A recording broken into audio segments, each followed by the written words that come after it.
అంటే అవకాశం కల్పించాలి. అప్పుడే దీన్ని నివారించగలుగుతామని చెప్తాను.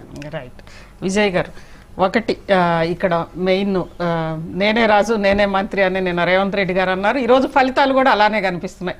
సింగిల్గా మనం అవునన్నా కాదన్నా ఆయన బ్రాండ్ మీదే ప్రస్తుతానికి కాంగ్రెస్ పార్టీ నడుస్తోంది.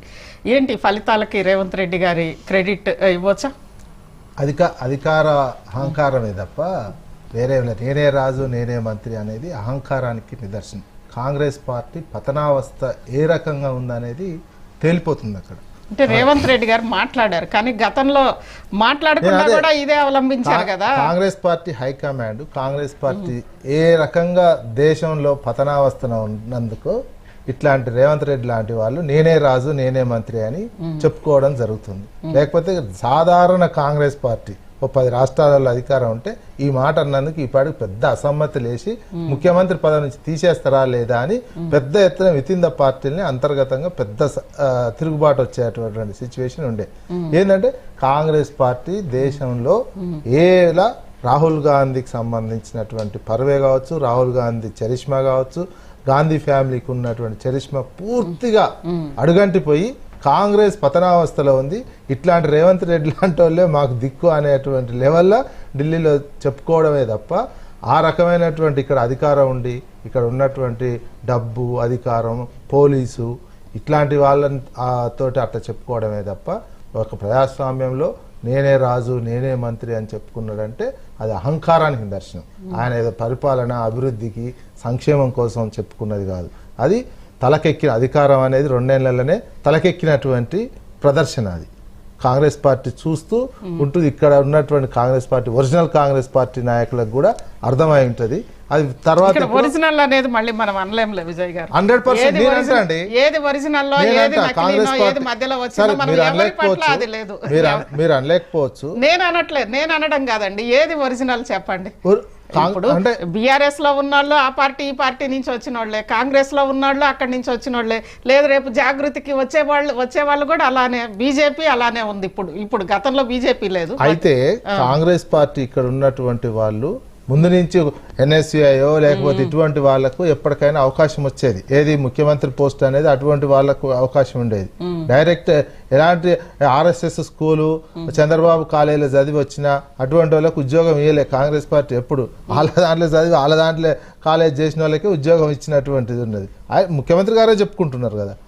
అట్లాంటి సిచ్యువేషన్ నుంచి కాంగ్రెస్ పార్టీ అంటే కాంగ్రెస్ పార్టీ పతనావస్థకు నిదర్శనం ఇట్లా నేనే రాజు నేనే మంత్రి అని చెప్పుకోవడం అంటే కాంగ్రెస్ పార్టీ తుడుచుకబెట్టుకోబోతుంది. కాంగ్రెస్ పార్టీకి కూడా నేనే దిక్కు నేను లేకపోతే లేదు అని ఓ రకంగా బ్లాక్ మెయిలింగ్ హెచ్చరిక లాంటి మాటే తప్ప అది ఇంకో రకమైనటువంటిది కాదు. ఆ రకమైనటువంటి లాగానే చూడాలి. అది ఈ అధికారంలో ఎవరున్నా ఇట్లాంటి మున్సిపల్ ఎలక్షన్స్ వస్తాయి. వార్డులు రాలే చూడు, సరే వార్డులు 50%కే నువ్వు ఈడ చైర్మన్ హంగ్ వచ్చిందంటే దాదాపు 17-20 స్థానాలు హంగ్ అంటేనే ప్రభుత్వ వ్యతిరేకత అండి.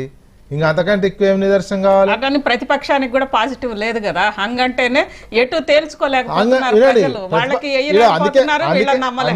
అందుకే ఈడ ఓట్ బ్యాంక్ చూసుకోవాల్సినటువంటిది. అది నీకు ప్రామాణికం పార్లమెంట్ ఎలక్షన్ లో 19% పడిపోయినటువంటి ప్రతిపక్ష పార్టీ, పార్లమెంట్ లో మొత్తం 0 అయినట్టు ఒక్క సీటు కూడా రానటువంటి పార్టీ, పార్లమెంట్ తోటి ఇక బీఆర్ఎస్ ప్రతిపక్షంగా ఉన్నటువంటి బీఆర్ఎస్ పార్టీ లేదు 0 ఇక ఉండదు అన్నటువంటి చెప్పినటువంటి వాళ్ళు.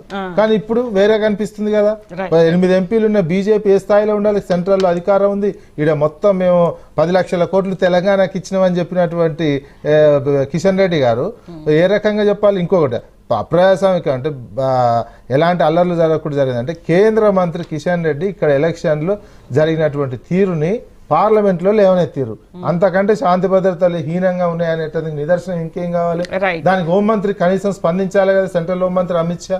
ఇట్లాంటి రాష్ట్రంలో ఈ రకంగా దాదాపు ఘోరమైనటువంటి పరిస్థితులు. ఒక సెంట్రల్ మినిస్టర్ ఈ రకమైనటువంటి శాంతి భద్రతలు లేవు, సూసైడ్ చేసుకున్నటువంటి పరిస్థితి వచ్చింది ప్రెజర్ వల్ల అధికార పార్టీ అంటే. మరి మీరే సెంట్రల్లో ఉన్న వాళ్ళు ఏం చేస్తారు? రాష్ట్రపతి పాలన ఎందుకు పెట్టొద్దని ఒక క్వశ్చన్ చేయాలి కదా. రైట్ విజయ్ గారు, ఒకటి అంటే అక్కడ కిస్నాపూర్ దగ్గర బాగా ఉద్రిక్తంగా ఉంది. ఎవరికి కూడా అటు బీఆర్ఎస్కి అదేవిధంగా కాంగ్రెస్కి ఇద్దరికి కూడా మ్యాజిక్ ఫిగర్ రాకపోవడంతో నలుగురు ఇండిపెండెంట్స్ గెలవడంతో ఆ నలుగురు ఇండిపెండెంట్స్ కోసం దాదాపు రెండు పార్టీలు కూడా హోరాహోరీ అంటున్నాయి. ముఖ్యంగా వారిని కిడ్నాప్ చేసినట్లుగా కూడా సమాచారం వస్తోంది. బీజేపీ అధికార ప్రతినిధిగా ఉన్న తాడూరు శ్రీనివాస్ గారితో మాట్లాడే ముందు హిస్నాపూర్ నుంచి మా స్పెషల్ కరెస్పాండెంట్ రామ్ నరేష్ లైవ్లో ఉన్నారు. ఒకసారి రామ్ నరేష్ లైవ్లో రామ్ నరేష్.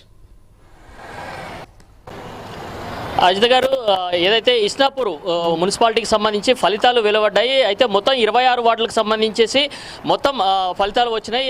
12 వార్డులు బీఆర్ఎస్ పార్టీ, అదేవిధంగా 10 వార్డులు కాంగ్రెస్ పార్టీ, ఇండిపెండెంట్లు 4 ఉన్నారు. ఈ ఇండిపెండెంట్లు చాలా కీలకంగా మారడంతో ఆ ఇండిపెండెంట్లు తమ వైపు తిప్పుకునేందుకు రెండు పార్టీలు కూడా పోటాపోటీ ప్రదర్శన చేయడంతో ఇస్నాపూర్ మున్సిపాలిటీ వద్ద తీవ్ర ఉద్రిక్త వాతావరణం అయితే నెలకొంది.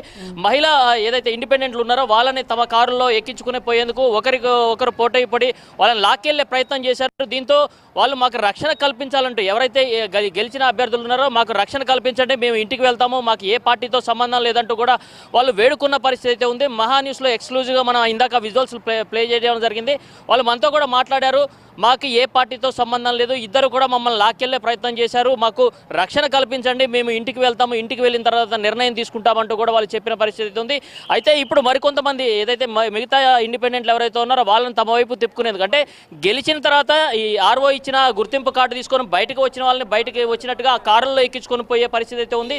దీంతో ఒక్కసారిగా పరిస్థితి అదుపు తప్పడంతో ఇరు పార్టీలకు సంబంధించిన కార్యకర్తలను అదుపు చేసేందుకు పోలీసులు లాఠీలు చురిపిన పరిస్థితి అయితే ఉంది. ఇక్కడ ఉన్న వాళ్ళందరినీ కూడా చెదరగొట్టారు పోలీసులు. కొద్దిసేపు క్రితం ఇక్కడ లాఠీ చార్జ్ కూడా చేసి పోలీసులందరినీ కూడా బయటకు పంపించేసిన పరిస్థితి ఉంది. ఎందుకంటే ఉద్రిక్త వాతావరణం నెలకొంది, పరిస్థితి చేయి దాటుతుందని చెప్పేసి కూడా మొత్తం కూడా పోలీసులు ఇక్కడ ఉన్న వారందరినీ కూడా చెదరగొట్టి లాఠీ చార్జ్ చేసిన పరిస్థితి ఉంది. ప్రస్తుతం పరిస్థితి అదుపులోకి వచ్చిన పరిస్థితి ఉంది. అయితే ఇండిపెండెంట్లు చాలా కీలకంగా ఉన్నారు. ఎందుకంటే 26 వార్డులకు సంబంధించేసి 12 వార్డులు బీఆర్ఎస్ పార్టీ, అదేవిధంగా 10 వార్డులు కాంగ్రెస్ పార్టీ, 4 ఇండిపెండెంట్లు గెలిచిన పరిస్థితి అయితే ఉంది. ఈ నేపథ్యంలోనే ఆ 4 ఎవరి వైపు మొగ్గు చూపితే వారికే విజయావకాశాలు ఉన్నాయి. దీంతో ఇస్నాపూర్ మున్సిపాలిటీ వద్ద మాత్రం కొద్దిసేపు ఉద్రిక్త వాతావరణం కొనసాగింది. ఉన్న వారందరూ కూడా ఇక్కడ ఏదైతే ఇరు పార్టీలకు సంబంధించిన వాళ్ళంతా కూడా ఇండిపెండెంట్లు తమ వైపు అని చెప్పి లాక్కునే ప్రయత్నం చేశారు. ఇక్కడ ప్రధానంగా చూస్తే ఎమ్మెల్యే గూడెం మహిపాల్ రెడ్డి వర్గీయులు, అదేవిధంగా ఇటు నీలం మధు కాంగ్రెస్ పార్టీ నుంచి నీలం మధు వర్గీయులు పోటాపోటీగా వాళ్ళని తమ వైపు తిప్పుకునేందుకు కారుల్లో బలవంతంగా ఎక్కించుకునే ప్రయత్నం అయితే చేశారు. దీంతో వారిని అడ్డుకునేందుకు పోలీసులు ప్రయత్నించడంతో ఉద్రిక్త వాతావరణం కొనసాగింది. ఈ నేపథ్యంలోనే పోలీసులకు అదేవిధంగా కార్యకర్తల మధ్య తోపులాట చేసుకోవడంతో ఒక్కసారిగా లాఠీ చార్జ్ జరిగి ఉద్రిక్త వాతావరణం అయితే నెలకొంది. ఇక్కడ ఉన్న వారందరినీ కూడా పూర్తిగా చెదరగొట్టడంతో ప్రస్తుతం ఇక్కడ ఉన్న ఎవరు లేకుండా చెదరగొట్టడం జరిగింది.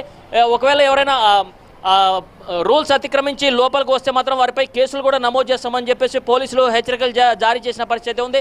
మొత్తంగా చూస్తే ఫలితాలు వచ్చిన తర్వాత వరకు కూడా ప్రశాంతంగా ఉన్న ఇస్నాపూర్ మున్సిపాలిటీ ఒక్కసారిగా ఉద్రిక్త వాతావరణం అయితే కొనసాగిందని చెప్పుకోవచ్చు. ఇండిపెండెంట్లను బలవంతంగా తీసుకెళ్లేటప్పుడు ఆ వెహికల్లో దాదాపు ఇరు పార్టీలకు సంబంధించిన వాళ్ళు కూడా ఆ కారును ఎవరైతే ఇండిపెండెంట్లు వెళ్తున్న కారు ఏదైతే ఉందో వాళ్ళు ఇంటికి వెళ్తామన్నప్పుడు కూడా వాళ్ళని ఎక్కడ కూడా పోనీయకుండా ఆ కారు చుట్టూ కూడా పూర్తిగా ఇరు పార్టీలకు సంబంధించిన కార్యకర్తలు ఆ కారును చుట్టుముట్టారు. వాళ్ళ వెహికల్ పోకుండా కూడా అడ్డుకున్న పరిస్థితి ఉంది. దీంతో ఒక్కసారిగా ఉద్రిక్త వాతావరణం నెలకొనడంతో జిల్లా ఎస్పీ ఇక్కడికి వచ్చేసి మొత్తం కూడా పరిస్థితిని కంట్రోల్ చేయాల్సిన పరిస్థితి వచ్చింది. ఆ వాహనాన్ని వాళ్ళతో కూడా మాట్లాడి వాళ్ళని ఎక్కడికి వెళ్తారు ఏంటని అడిగినప్పుడు వాళ్ళు మేము ఇంటికి వెళ్తాం, మాకు రక్షణ కల్పించండి అని చెప్పి కోరారు. దీంతో పోలీసుల బందోబస్తు మధ్య వాళ్ళని అయితే ఇళ్లకు పంపించిన పరిస్థితి ఉంది.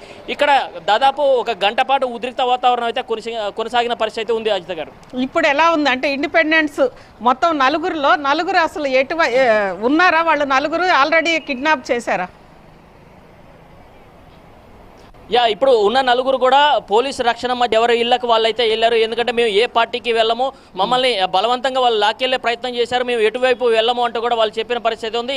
ప్రధానంగా చూస్తే ఈ 4 ఇండిపెండెంట్లు కూడా ఇద్దరు కాంగ్రెస్ పార్టీకి సంబంధించి రెబల్స్గా పోటీ చేశారు, మరొక 2 బీఆర్ఎస్ పార్టీ నుంచి రెబల్గా పోటీ చేసిన పరిస్థితి ఉంది. వాళ్ళని తమ వైపు తిప్పుకునేందుకు ఇటు కాంగ్రెస్ పార్టీ కానీ అదేవిధంగా బీఆర్ఎస్ పార్టీ 2 కూడా ప్రయత్నం చేశాయి. కారుల్లో వాళ్ళని బలవంతంగా లాక్కెళ్లే ప్రయత్నం చేయడంతో పోలీసులు వాళ్ళని అడ్డుకున్నారు. అడ్డుకున్న తర్వాత మీరు ఎక్కడికి వెళ్తారు ఏంటని చెప్పి పోలీసులు వాళ్ళని బయటకు పిలిపించి అడిగిన తర్వాత మా ఇళ్లకు మేము వెళ్తాం, మాకు రక్షణ కల్పించండి అని చెప్పి కోరారు. దాంతో పోలీసుల బందోబస్తు మధ్య వాళ్ళ 4 కూడా ఎవరి ఇళ్లకి వాళ్ళకి పంపించిన పరిస్థితి ఉంది. అజిత గారు, అక్కడ మొత్తం తీవ్ర ఉద్రిక్తత నెలకొంది. ఇండిపెండెంట్లు కనీసం గెలిచిన సంతోషం కూడా లేకుండా మేము ఇంటి దాకా చేరితే చాలు అని చెప్పి ప్రాణాలు అరచేతిలో పెట్టుకుని వెళ్ళే పరిస్థితి అక్కడ కనిపిస్తోంది. అక్కడి నుంచి ఎప్పటికప్పుడు రామ్ నరేష్ ప్రశాంతత అంటే పోలింగ్ అదేవిధంగా కౌంటింగ్ రెండు జరిగే వరకు కూడా అత్యంత ప్రశాంతంగా ఉన్న హిస్నాపూర్ ఫలితాలు వచ్చినాక అంత తీవ్ర ఉద్రిక్తతకి దారితీస్తోంది. ఇక బీజేపీకి సంబంధించి తాడూరు శ్రీనివాస్ గారు ఉన్నారు. శ్రీనివాస్ గారు, అక్కడ ఇస్నాపూర్లో 2, 9, 10వ వార్డు, 13వ వార్డు ఈ 4 స్వతంత్రులు గెలిచినారు. సో అక్కడ ముఖాముఖి ఇప్పుడు నీలం మధు వర్సెస్ మైపాల్ రెడ్డిగా మారిపోయింది. సో ఆ రకంగా జరుగుతా ఉంది అక్కడ గొడవలు. బట్ ఇస్నాపూర్ లో కూడా 2 బాగా మద్యం ఏరులై బీఆర్ఎస్ ప్రతిపక్ష పార్టీగా ఉండి కూడా వాళ్ళు బాగా డబ్బులు పెట్టినారు. అసలు ఎట్లా పెట్టినారో అర్థం కాలేదు, కానీ అధికార పార్టీ అయితే ఇంకా అధికారంలో ఉంది. సో ఇస్నాపూర్ లో అది పరిస్థితి. శ్రీనివాస్ గారు, ఒకటి అంటే